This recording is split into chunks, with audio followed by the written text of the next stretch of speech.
Assalamualaikum warahmatullahi wabarakatuh. Bismillahirrahmanirrahim.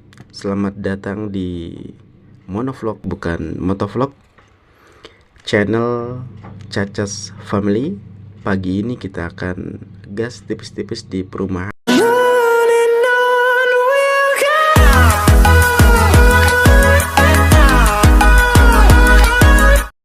Mari sambil gas tipis-tipis keliling Panji Buwono City, kita ngobrol agak sedikit serius tapi dalam suasana santai, melanjutkan materi sebelumnya mengenai logical fallacy. Bagi yang belum nonton video sebelumnya, boleh ditonton ya, karena materinya masih nyambung. Logical fallacy adalah tipe argumen yang terlihat benar namun mengandung kesalahan secara nalar. Satu model berpikir yang mengandung fallacy kadang tampak benar, diucapkan secara baik, tampak bagus, namun apabila dicermati lebih mendalam akan terbukti ada kesalahan berpikir. Seseorang sering menggunakan cara ini secara sengaja untuk menipu dan memanipulasi lawan bicara, untuk mempengaruhi orang dengan tujuan tertentu, misal marketing dan lain sebagainya, atau hanya untuk menang dan unggul dengan lawan bicaranya atau lawan debat. Dengan mempelajari dan memahami struktur dan pola pada logical fallacy, maka kita akan langsung sadar kalau ada argumen seseorang yang masuk kategori fallacy atau cacat, sehingga daya kritis, kualitas diskusi akan semakin meningkat dan kita bisa terhindar dari kesalahpahaman. Mari kita bahas jenis-jenis kesalahan logika yang ada dalam kehidupan kita sehari-hari. Kesalahan logika yang pertama, kesalahan karena dilema. Kenapa disebut karena dilema? Karena dalam argumennya kita hanya dikasih dua pilihan saja dan tidak dikasih opsi pilihan lainnya. Mari kita langsung bahas secara lebih mendetail. Setidaknya ada 3 jenis. Pertama, false dilemma atau hitam putih. Hanya menawarkan dua pilihan padahal masih banyak pilihan lainnya.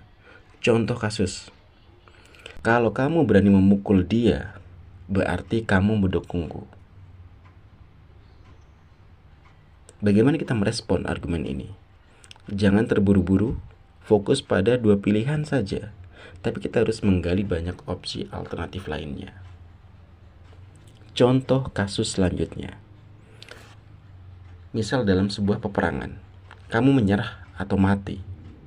Bagaimana cara kita merespon? Segala sesuatu itu masih bisa dibicarakan, dikomunikasikan, dan dinegosiasi untuk mencari opsi alternatif lainnya. Disitulah kita dituntut untuk bagaimana kita bernegosiasi dan mencari opsi lain. Lanjut, jenis yang kedua, argumen from ignorance. Kalau sesuatu itu tidak terbukti benar, berarti salah, atau sebaliknya. Padahal tidak cukup bukti untuk membuktikan salah atau benarnya.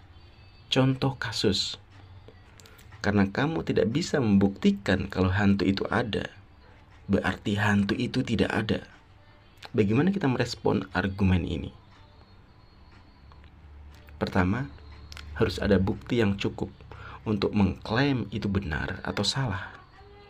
Mungkin saja hal itu benar, meskipun kita belum bisa menunjukkan buktinya, atau sebaliknya, mungkin saja hal itu salah, meskipun kita belum bisa menunjukkan kesalahannya. Jadi, jangan terburu menganggap salah kalau ada kebenaran yang belum terbukti kebenarannya, dan jangan terburu menganggap benar kalau ada kesalahan yang belum terbukti kesalahannya. Jenis yang ketiga, complex questions. Ketika ada dua hal yang digabungkan dalam satu pertanyaan dan kita disuruh dan dipaksa hanya memilih salah satunya, padahal sebenarnya ada pilihan lainnya. Contoh kasusnya: apa kamu akan membeli baju yang merah atau biru? Bagaimana merespon argumen ini? Kita dipaksa untuk membeli yang merah atau biru, padahal kita juga bisa memilih untuk enggak membeli atau memilih warna lainnya. Kalau di toko itu tidak ada warna lain, masih bisa cari toko yang lain. Contoh selanjutnya, apakah kamu mendukung kemerdekaan dan mengangkat senjata? Bagaimana cara merespon argumen ini? Kita dipaksa seolah-olah kalau mendukung kemerdekaan berarti kamu harus siap mengangkat senjata. Kita dipaksa menerima dua hal tersebut sebagai sesuatu yang berhubungan. Padahal ketika kita mendukung kemerdekaan, bukan berarti kita juga harus mengangkat senjata. Jenis kesalahan logika yang kedua, kesalahan karena salah fokus. Kenapa disebut salah fokus? Karena seharusnya fokusnya adalah ke argumen, malah fokus ke emosi dan hal yang bersifat psikologis. Jenis yang pertama, appeal to force.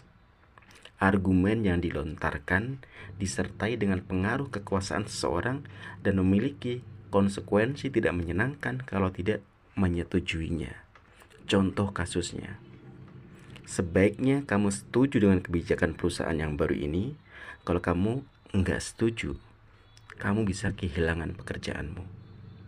Bagaimana kita merespon argumen ini? Tunjukkan bahwa ancaman yang diajukan sebagai dasar pernyataan itu tidak berhubungan secara mutlak, karena kejadian bisa beragam, tidak melulu seperti yang dinyatakan. Seseorang bisa saja tetap dipecat meskipun tetap atau telah setuju dengan kebijakan perusahaan karena ada sebab yang lain. Jenis yang kedua, appeal to emotion.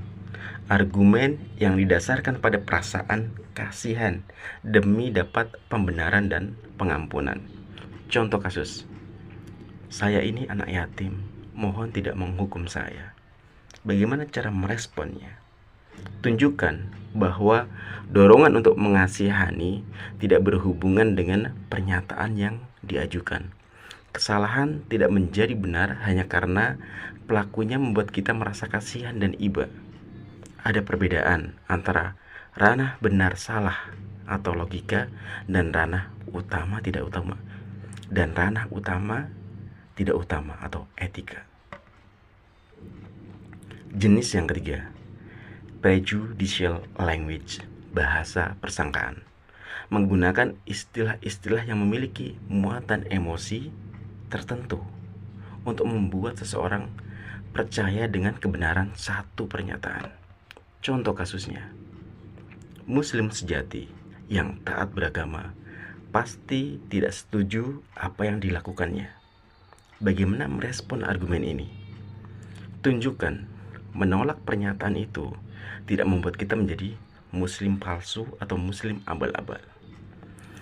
Orang lebih memperhatikan aspek emosinya, khawatir akan dicap sebagai bukan Muslim sejati dan lain sebagainya. Jenis yang keempat, appeal to popularity. Kesalahan berpikir ini terjadi ketika asumsi dianggap benar karena sebagian besar orang menganggap benar. Seperti jika banyak yang percaya hal itu, maka hal itu benar. Contoh kasus, kalau kamu cantik, kamu akan pakai produk ini. Soalnya para selebriti dan orang-orang cantik pakai ini. Bagaimana cara merespon argumen ini? Dengan model argumen seperti ini, seseorang bisa mengklaim merokok juga hobi yang sehat. Karena apa? Karena jutaan orang memakai rokok. Tidak selalu yang dianggap benar oleh sebagian besar orang itu memang benar sebelum ada bukti pendukungnya. Untuk jenis kesalahan logika yang selanjutnya akan kita bahas pada video selanjutnya. Jangan lupa komen, subscribe, dan terima kasih telah menonton.